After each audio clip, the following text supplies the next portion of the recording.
Hi Mark, I'm Kiwi. My number is 31. I am freshman. Today the title of speech is How to Revive a Neighborhood with Imagination, Beauty and Art. The speaker is Theaster.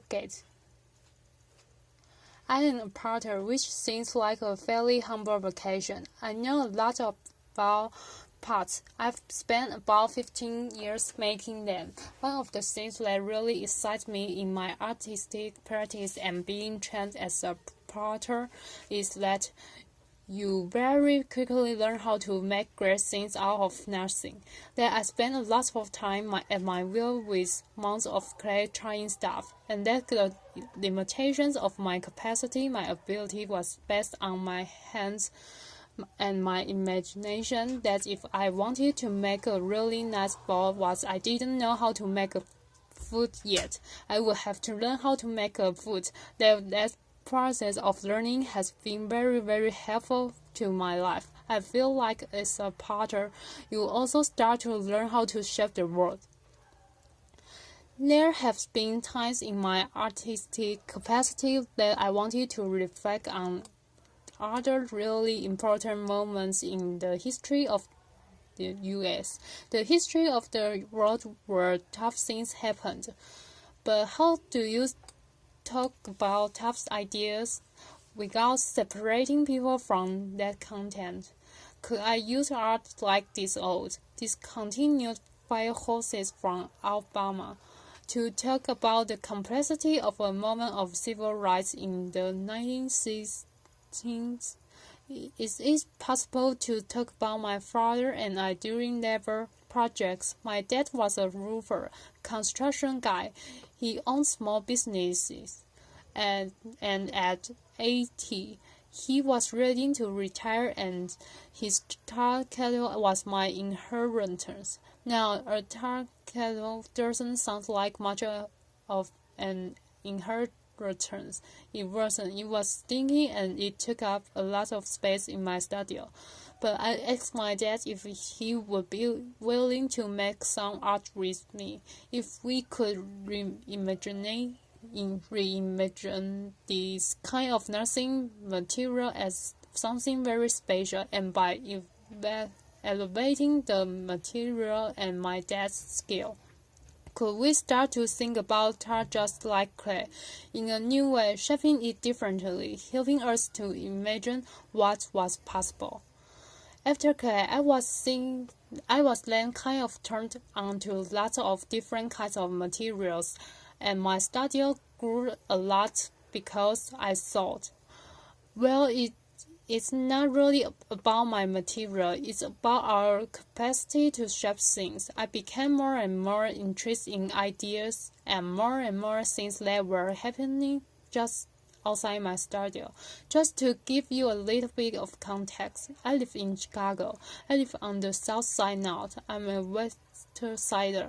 For those of you who are not Chicagoans, that won't mean anything. But if I didn't mention that I was a west sider, there would be a lot of people in the city that would be very upset. The neighborhood that I live in, Grand Crossing, is a neighborhood that has been better days. It's not a gated community by far.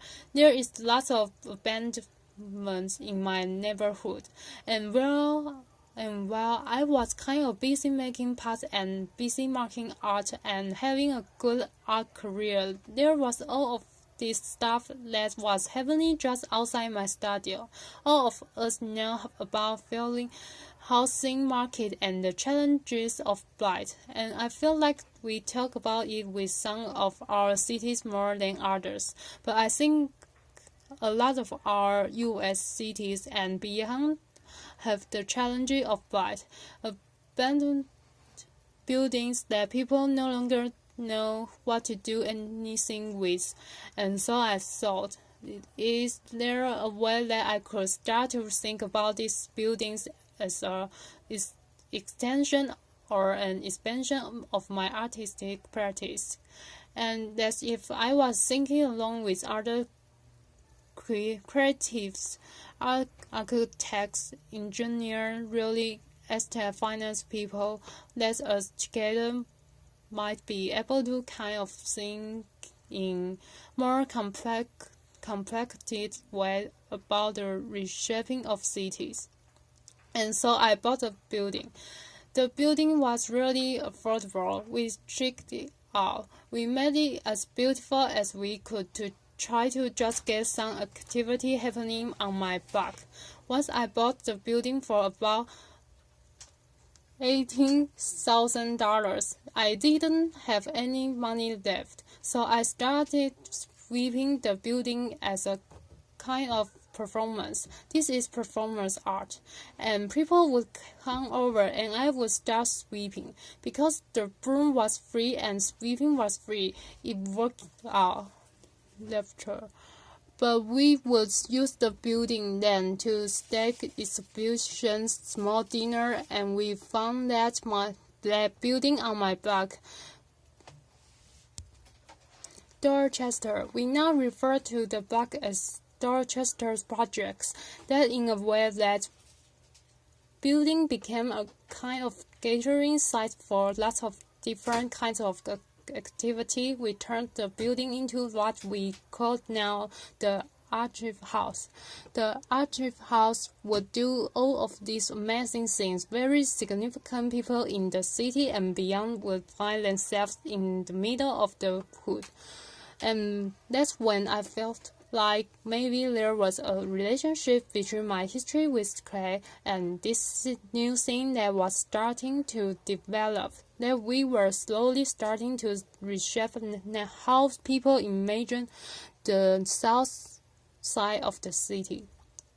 One house turned into a few houses, and we always try to suggest that not only is creating a beautiful vessel important, but the contents of what happens in those buildings is also very important. So we were not only thinking about development, but we were thinking about the program, thinking about the kind of connection that could happen between one house and another, between one neighbor and another.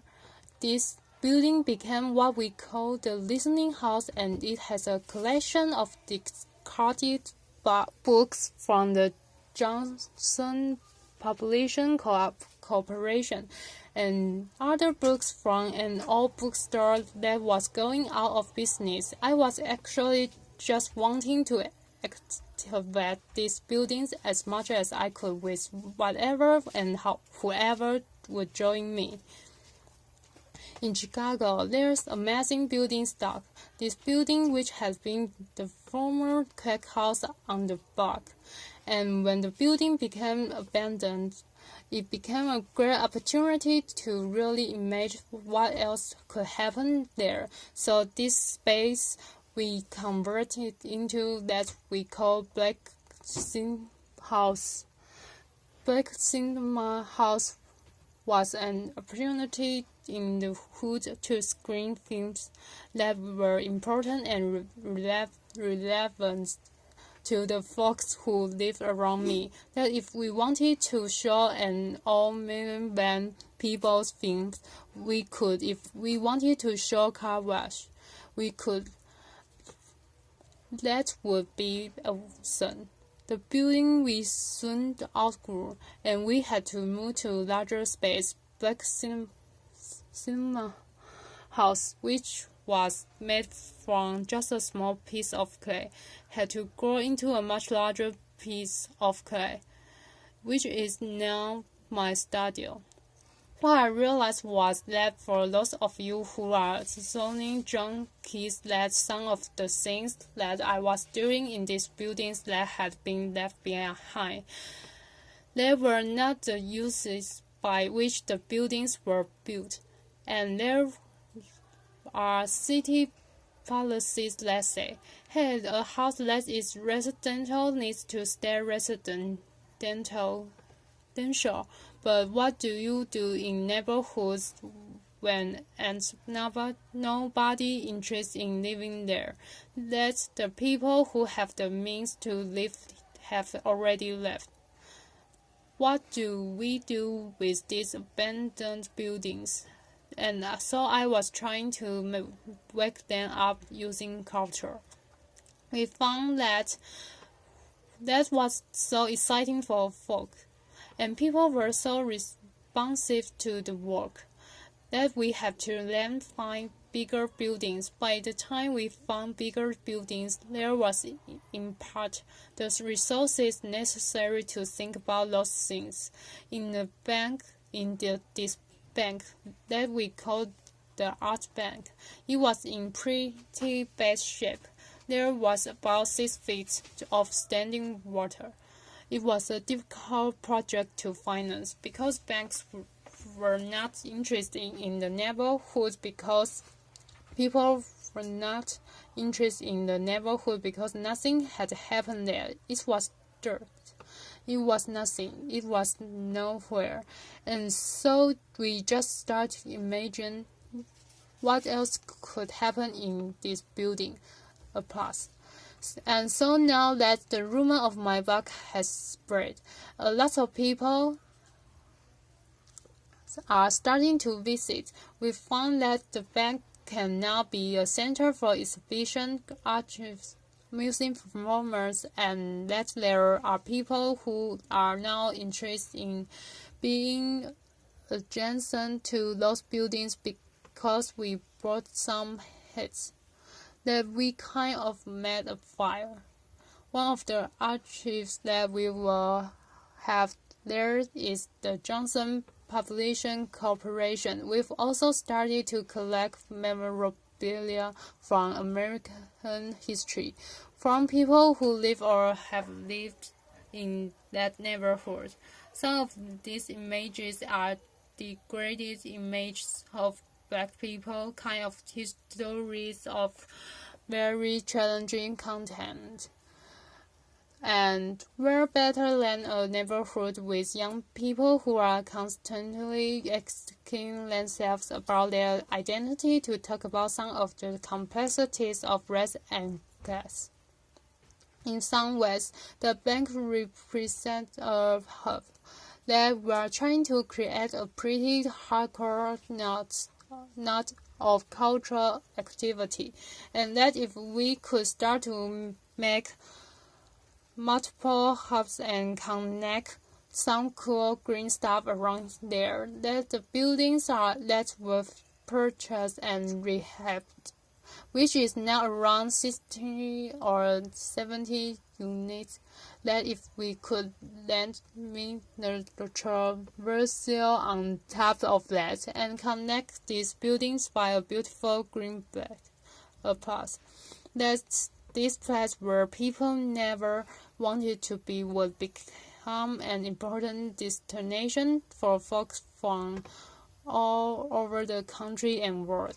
In some ways, it feels very much like I'm a potter that we tackle the things that are at our will.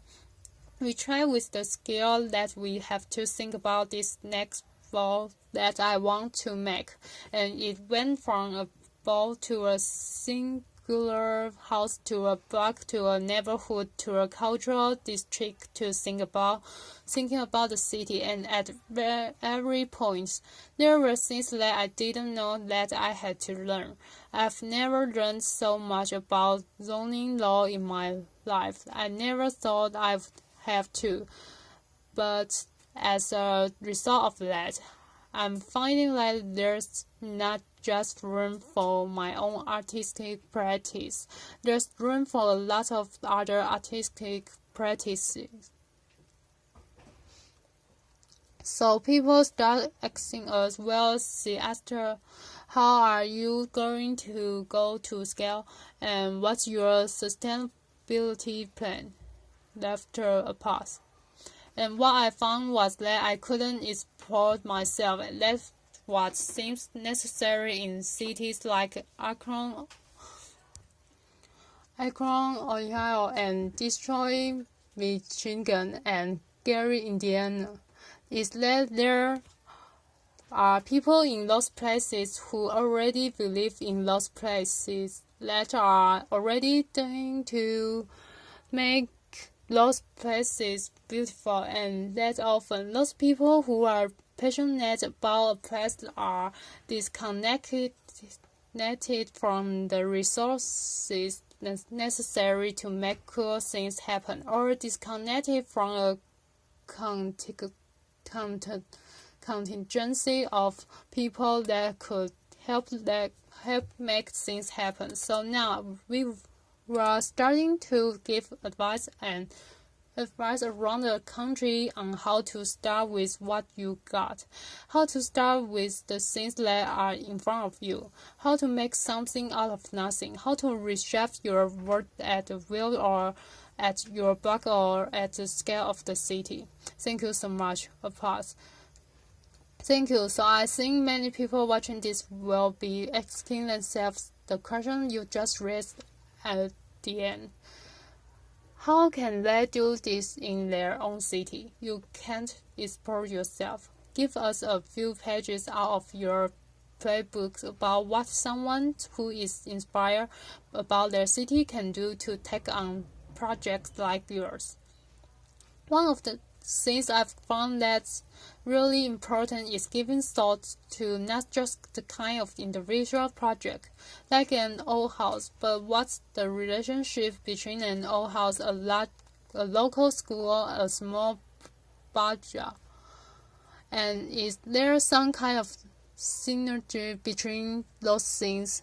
Can you get those folk talking? I've found that in cases where neighborhoods have failed, they still often have a pause. How do you identify the pause in the place, the passionate people, and then how do you get folk who have been fighting, slugging for 20 years, re-energized about the place that they live? And so someone has to do that work. If I were a traditional developer, I would be talking about buildings alone and then putting a for list sign in the window. I think that you actually have to correct more than that there's a way in which you have to be mindful about what are the businesses that I want to grow here, and then there people who live in this place who want to grow those business with me, because I think it's not just a cultural space or housing. There has to be the recreation of an economic goal. So thinking about those things together feel right. It's hard to get people to create the spark again when people have been slugging for 20 years. Are there any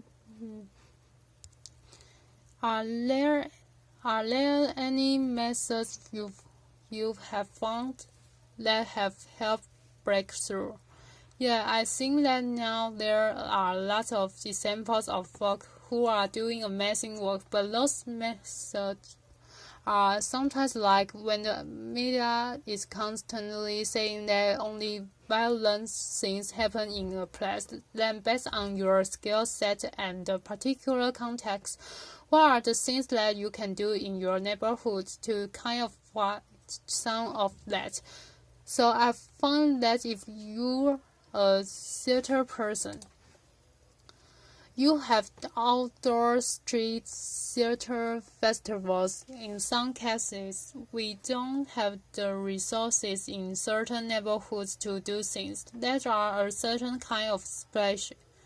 But if we can then find ways of making sure that people who are local to a place, plus people who could be supportive of the things that are happening locally, when those people get together, I think really amazing things can happen. So interesting. And how can you make sure that the projects you are creating are actually for the disadvantaged and not just for the short of vegetarian in the moving for that might move in to take advantage of land right on. So I think this is where it starts to get into the sick weeds. Let's go there right now. Grand Crossing is 99% black, or at least living.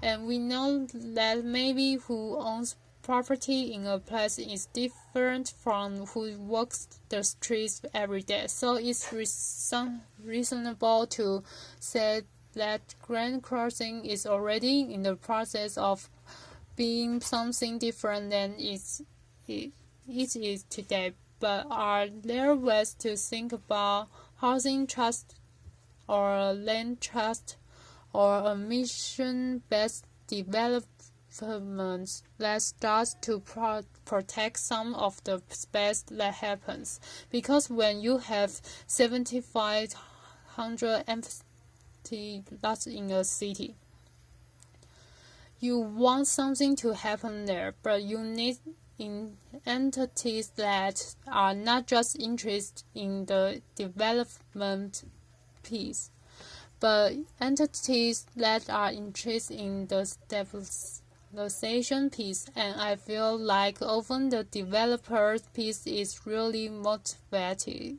but the other work of a kind of neighborhood consciousness that part doesn't live anymore. So how do you start to grow up important watchdogs that ensure that the resources that are made available to new folks that are coming in are also distributed to folks who have lived in a place for a long time? That makes so much sense. One more question.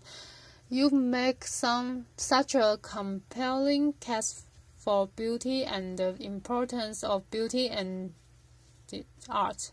There would be others who would argue that funds would be better spent on basic service or for the disadvantaged. How do you combat that viewpoint or come against it?